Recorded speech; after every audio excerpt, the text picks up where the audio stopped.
Hello, my dear students. I hope that you all are fine and doing well in life.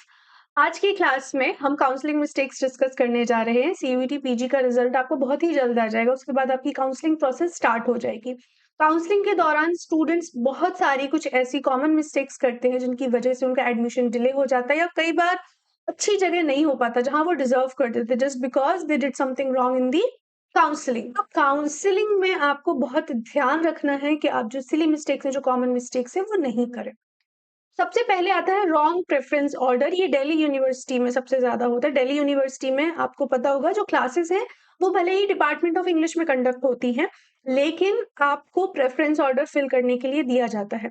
Mail students मैंने देखा last year जब उन्होंने preference order fill किया तो उन्होंने at least 3-4 students मैंने ऐसे देखे जिन्होंने फीमेल कॉलेजेस, वुमेन कॉलेजेस को भी उसमें ऐड कर रखा था, तो ये करने की कोई जरूरत नहीं है। दूसरा सबसे बड़ी मिस्टेक मैंने देखा कि अगर सपोज हिंदू कॉलेज है, वहां पर 2 सीट्स है, कैटेगरी वाला सीट नहीं है और नॉर्मल मार्क्स से अगर आपको लग रहा है आपका यहाँ एडमिशन होने की कोई चांस नहीं है according to the previous trends and also this years result, तो आपको फिर उसे नहीं रखना है फर्स्ट पे, क्योंकि उसका कोई मतलब नहीं है, सिर्फ आप अपना एडमिशन थोड़ा डिले कर रहे हैं। Whereas department of English जिसमें सबसे ज्यादा सीट्स आती हैं, डिपार्टमेंट ऑफ इंग्लिश में सबसे ज्यादा सीट्स भी हैं, आपको ये दिख रहा है और दूसरा लग रहा है कि हाँ मेरे मार्क्स के अकॉर्डिंग मुझे ये मिल जाएगा, तो you can fill that in the first number. ठीक है, इस चीज को ध्यान रखना कि आपने एक बार जो प्रेफरेंस ऑर्डर दे दिया है आप उसको चेंज नहीं कर सकते हो। मतलब अगर आपको डिपार्टमेंट ऑफ इंग्लिश मिल गया या हिंदू मिल गया तो उसके बाद आप अपग्रेड के लिए डाल सकते हैं, बट वो अपग्रेड आपका तभी होगा जब कोई स्टूडेंट जो है वो सीट को एक्सेप्ट ना करे या फिर एडमिशन कैंसिल हो जाए। ठीक है, तो यही एक तरीका होता है, बट आप जब कॉन्शियसली फिल कर रहे हैं उस वक्त ही आपको इन सारी चीजों का ध्यान रखना है, क्योंकि आप फिर आपके हाथ में नहीं है, then it depends on the situation. आपके हाथ में क्या होता है, आपकी प्रेफरेंस लिस्ट। तो प्रेफरेंस लिस्ट को आपको बहुत ही ध्यान से फिल करना है। दूसरा, हाँ, आप अपने ड्रीम कॉलेजेस का एक लिस्ट बना लीजिए, फिर अपने मार्क्स के अकॉर्डिंग देखना होगा कि वो कौन से ऑप्शंस हैं जहां पर आपको ज्यादा चांसेस हैं कि आपको एडमिशन हो जाएगा, तो आप उन कॉलेजेस में जरूर फिल करें, जरूर फिल करें। अगर वो आपके ड्रीम कॉलेजेस हैं, एटलीस्ट 2-3 तो होंगे ही। इसके अलावा 1-2 आपको बैकअप भी रखना है। ठीक है, तो दिल्ली यूनिवर्सिटी के लिए आपको ये प्रेफरेंस ऑर्डर वाला जो पॉइंट है ये याद रखना है। When not registering on university portals, अभी मुझे 1-2 दिन पहले भी मैसेज आया था that a few students they were confused कि अगर सीयूटी पीजी रिजल्ट आ गया तो उसके अकॉर्डिंग ही आपको क्या आपका फाइनल रिजल्ट या यूनिवर्सिटीज अलॉट होंगी। नहीं, ऐसा नहीं है। आपके रिजल्ट के बाद आपको यूनिवर्सिटी पोर्टल पर जाकर, कब, सबसे पहले आपका रिजल्ट आएगा, उसके 3-4 दिन जो आपका फाइनल रिजल्ट है, बिल्कुल फाइनल रिजल्ट, उसके बाद 3-4 दिन बाद फर्स्ट वीक में आप सोच सकते हैं कि फर्स्ट वीक से ही आपका शुरू हो जाएगा प्रोसेस। और इसमें क्या होगा, अलग अलग यूनिवर्सिटीज अपनी वेबसाइट पर, अपने पोर्टल पर अपना पोर्टल ओपन करेंगे। देन आपको एक रजिस्ट्रेशन करना होगा, उसका भी कुछ फीस होगा, 250-300 वेरी करता है। उसके बाद आप अपने सीयूईटी पीजी के स्कोर कार्ड को वहां अपलोड करेंगे और उसके बाद आपका एक फाइनल लिस्ट होगा, लिस्ट आएगा और उसके बाद आपका एडमिशन होगा। ठीक है, दिस इज द प्रोसेस। आपको सीयूईटी रिजल्ट के बाद भी रजिस्टर करना होगा सेपरेटली। ठीक है, सीयूईटी पीजी आपका एक एक फाइनल रिजल्ट है फॉर ऑल द यूनिवर्सिटीज जो कि सीयूटी पीजी के अंडर आपको एडमिशन दे रही हैं, बट आपको इसके बाद भी सेपरेटली अप्लाई करना होगा, क्योंकि बहुत सारी यूनिवर्सिटीज हैं। हर यूनिवर्सिटी में हर बच्चा नहीं जाना चाहेगा, तो जहां भी आप जाना चाहते हैं वहां पर अप्लाई आपको करना होगा। Third is missing deadlines. जब भी आपका कोई रिजल्ट आएगा, सपोज आपने जेएनयू में आपका एडमिशन हो गया और बीएचयू में आपका एडमिशन हो गया, तो आपको 24 से 48 घंटे ही दिए जाएंगे।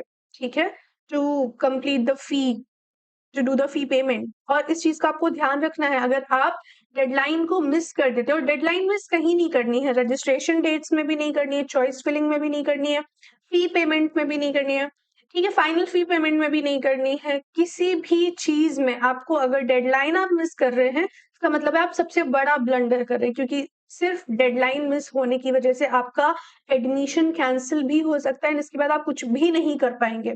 सो मेक श्योर कि आप किसी भी चीज का डेडलाइन मिस नहीं करें। अपने आप को अप टू डेट रखना है। हम चैनल पर time to time video upload करते ही रहेंगे जैसे ही कोई न्यू अपडेट आता है, बट स्टिल आपको भी अपने तरफ से सजग रहना है और चीजों का ध्यान रखना है। ठीक है, चाहे वो रजिस्ट्रेशन विंडो हो, वो भी एक शॉर्ट पीरियड ऑफ टाइम के लिए ही ओपन होती है, फिर काउंसलिंग प्रोसेस भी पहले 3 दिन दिए जाते हैं, उसके बाद आपको फाइनल फी पेमेंट के लिए भी 24 से 48 घंटे ही दिए जाते हैं। सो आपको इन सारी चीज़ों का ध्यान रखना है। देन रॉन्ग और इनवैलिड डॉक्यूमेंट्स। अगर आप अच्छे से अपने डॉक्यूमेंट्स को नहीं अभी तक प्रिपेयर कराए हैं तो आई वुड लाइक टू से करा लीजिए। स्पेशली अगर कोई कैटेगरी सर्टिफिकेट है वो अपडेटेड नहीं है तो करा लीजिए। ईडब्ल्यूएस, ओबीसी, एनसीएल, ऐसा कोई भी मिस्टेक मत करिए अपने एंड से जिसकी वजह से आपका एडमिशन कैंसिल हो। अभी कोई मार्कशीट का कोई आई थिंक इशू हो गया है। मेरी एक ओल्ड स्टूडेंट है और it's been a year, she is studying in some reputed institution. I guess it's IFLU. But कुछ ब्लंडर हो गया रिगार्डिंग हर प्रीवियस मार्कशीट जो उसको नहीं अपडेटेड मिल पा रहा है या जो भी है। So we tried a lot कि उसका सारा जो प्रॉब्लम है वो सॉर्ट आउट हो जाए, बट वो नहीं हो पा रहा है। And this year she again give the exam and she has given the exam, and वो वाला जो एडमिशन है वो उसका कैंसिल हो रहा है। So she took the admission, फिर उसको टाइम दिया गया कि आप इस टाइम के अंडर ये सर्टिफिकेट ले आइएगा। यूनिवर्सिटीज जनरली बाकी सर्टिफिकेट्स के लिए टाइम दे देती है, अगर आपके ओरिजिनल, आपका 10th 12th, ये सारी बेसिक डिटेल्स हैं आपके पास तो। बट उसका वो जो इम्पोर्टेंट डॉक्यूमेंट है वो भी अरेंज नहीं हो पाया फॉर सम रीजन, एंड इसकी वजह से उसका एडमिशन कैंसिल हो रहा है। सो आई डोंट वांट कि ये जो चीज है ये किसी भी और स्टूडेंट के साथ हो, इसीलिए आप अभी से ही अपने सारे डॉक्यूमेंट्स को अप टू डेट करा लीजिए, अगर स्पेशली आपका कोई कैटेगरी सर्टिफिकेट है। और जब आप डॉक्यूमेंट्स को अपलोड भी करें तो उन्हें स्कैन करके अच्छे से आपको अपलोड करना है। वेल, ये बहुत बड़ा इशू नहीं है क्योंकि आपका एक वेरिफिकेशन बाद में भी होता ही है, लेकिन स्टिल एंड से आपको कोई भी मिस्टेक नहीं करनी है, ठीक है। Then ignoring eligibility criteria. So बहुत सारे स्टूडेंट्स बीएससी या जैसे कि साइंस मैथ्स बैकग्राउंड से होते हैं, बैचलर्स उनका बीएससी है, बीटेक है, and now they are moving forwards towards MA English literature. अब हर यूनिवर्सिटी ये चीज एक्सेप्ट नहीं करती है, तो इसके लिए आपको क्या करना होगा, प्रोस्पेक्टस को रीड करना होगा। जब भी आप किसी यूनिवर्सिटी के लिए अप्लाई करने जा रहे हैं तो मेक श्योर कि आप उसके प्रोस्पेक्टस को एक बार अच्छे से रीड करो। हर यूनिवर्सिटी के प्रोस्पेक्टस में सारी इंपॉर्टेंट डिटेल्स ऑलरेडी दी गई होती हैं। अगर आप बिना पढ़े अप्लाई कर रहे हैं तो आप मिस कर रहे हैं, एक इम्पॉर्टेंट अपॉर्चुनिटी को आप खराब कर रहे हैं, ठीक है। क्योंकि वैसे तो बेसिक ही होता है कि आपका 50-55% परसेंटेज होना चाहिए और आप पास होने चाहिए अपने सब्जेक्ट में, सारी बेसिक डिटेल्स होती है। बट कुछ यूनिवर्सिटीज हैं जिनका क्राइटेरिया अलग होता है, स्पेशली वो स्टूडेंट जो अलग स्ट्रीम से इंग्लिश में आ रहे हैं, उन्हें तो मैं बिल्कुल बोलूंगी कि आप अपना एलिजिबिलिटी क्राइटेरिया जरूर चेक करें, ठीक है, जरूर चेक करें।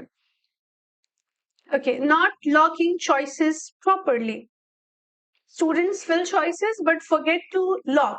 ये भी अगेन दिल्ली यूनिवर्सिटी में ही सबसे ज्यादा होता है कि जब आपके रिजल्ट आते हैं तो मैंने देखा है कि स्टूडेंट्स थोड़ा असमंजस में रहते हैं कि अगर मैंने इसे लॉक, हाँ सबसे बड़ी दिक्कत क्या आती है, अगर मैंने इसे लॉक कर दिया तो क्या मुझे जो एक इसके ऊपर जो एक कॉलेज है जो मैंने फिल किया था प्रेफरेंस में, क्या मुझे वो मिल पाएगा।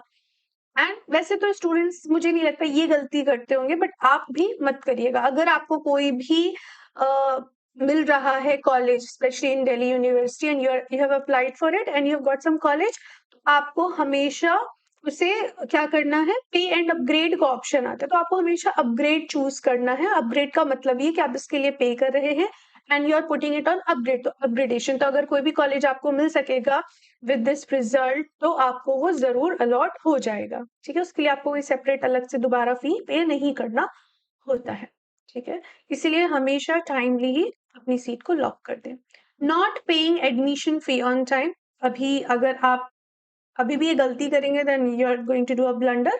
जैसे कि मैंने आपको बताया बहुत ही कम वक्त मिलता है, पहले से ही अपने यूपीआई कार्ड जिससे आप पेमेंट करने जा रहे हैं उसको रेडी रखें। एंड अगर आप एक डिवाइस से अपना पूरा प्रोसेस कर रहे हैं तो कोशिश करिए दूसरे डिवाइस से आप पे करें, क्योंकि जब सेम डिवाइस में आप पेज हटाते हैं और फिर दूसरे पेज पर जाते हैं तो कई बार इसकी वजह से भी आपका जो प्रोसेस है वो नहीं ठीक से हो पाता है, ठीक है। तो कोशिश करिए कि लैपटॉप से सारा काम करें एंड फोन से अपना पेमेंट वगैरह कर सकते हैं यूपीआई से। इग्नोरिंग मल्टीपल राउंड्स, ये चीज बहुत होती है कि स्टूडेंट्स अगर लगता है कि एक बार मेरा रिजल्ट नहीं आया, ये बीएचयू में भी होता है, जैसे बीएचयू में भी आपका एटलीस्ट 2 से 3 लिस्ट तक आता ही है। फिर दिल्ली यूनिवर्सिटी में तो अप टू 5 लिस्ट तक it goes and fourth list तक आप सोच सकते हैं कि अगर आपका चांस है आने का तो हो जाएगा। फिफ्थ थोड़ा रेयरली होता है बट हाँ, फोर्थ लिस्ट तक तो आता ही आता है, क्योंकि बहुत सारे स्टूडेंट देश भर से स्टूडेंट्स अप्लाई करते हैं। फिर हो सकता है किसी को किसी का ड्रीम कॉलेज मिल जाए, तो इसकी वजह से भी स्टूडेंट्स फिर अपना एडमिशन कैंसिल करा देते हैं, और ये हर यूनिवर्सिटी में होता है। तो आपको 2 चीज़ों का ध्यान रखना है, एक तो मल्टीपल राउंड्स का, दूसरा एडमिशन कैंसलेशन का। कई बार बच्चों के एडमिशन कैंसल जब होते हैं तो फिर बाकी बच्चों को सीट अलॉट होती है एक लिमिटेड पीरियड ऑफ टाइम तक। ये जो सिस्टम है ये वर्क करता है। तो मल्टीपल राउंड्स होते हैं, इनका आप ध्यान रखना। और जैसे बीएचयू में पेड सीट भी होता है, तो आप उसके लिए भी देख सकते हो। उसमें आपको कुछ एक्स्ट्रा फी देना होता है और वो भी आपके इसी स्कोर कार्ड के अकॉर्डिंग वहां पर आपको एडमिशन मिलता है। ठीक है। नो बैकअप प्लान, हाँ ये तो है। अगर आप सिर्फ और सिर्फ अपनी ड्रीम इंस्टीट्यूशंस में अप्लाई करेंगे, जो कि 1 से 2 ही होंगे, और उसके अलावा आप कोई भी बैकअप नहीं रखेंगे, व्हाट इफ नहीं मिला, व्हाट इफ नहीं मिला। सो लास्ट ईयर मेरी एक स्टूडेंट थी जिसका घर दिल्ली में है, एंड इसीलिए वो चाहती थी कि उसको सिर्फ और सिर्फ दिल्ली में ही एडमिशन मिले। उसने दिल्ली यूनिवर्सिटी में अप्लाई किया था। उसके बाद उसने बाबूराव भीमराव अम्बेडकर यूनिवर्सिटी में भी, बीबीयू में भी अप्लाई किया था। सो व्हाट हैपेंड कि उसका फॉर सम रीजन एडमिशन नहीं हो पाया।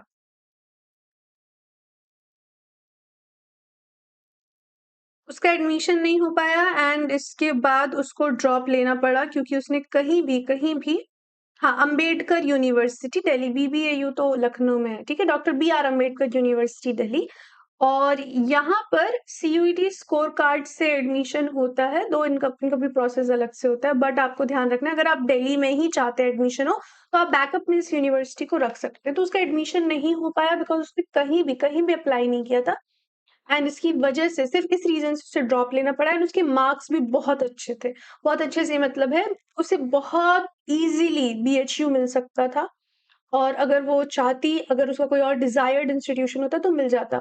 बट खैर शी हैड सम रीजंस, वो दिल्ली नहीं ही छोड़ सकती थी, उसका घर था दिल्ली में और उसे दिल्ली ही चाहिए था। बट अगर आपके साथ भी ऐसा है कि आपको दिल्ली ही चाहिए, या कोई एक ऐसा प्लेस है बनारस ही चाहिए क्योंकि आपका घर है या कुछ भी, स्टिल एक और जगह अप्लाई करिए। सो जो मेरी स्टूडेंट थी उसके एक्चुअली पेरेंट्स चाहते थे कि वो वहीं पर दिल्ली में हो, इसलिए उसने कहीं अप्लाई नहीं किया। बट पेरेंट्स को आप आगे चल के मना भी सकते हैं। अगर आपके भी पेरेंट्स ऐसा कहते हैं कि बेटा हमारा यहाँ पर घर है इसलिए सिर्फ आप यहीं अप्लाई करिए, तो उनकी बात सुन लीजिए। बट एक और जगह एटलीस्ट आपको जहाँ लगता है आपके मार्क्स के अकॉर्डिंग मिल सकता है, अप्लाई करिए।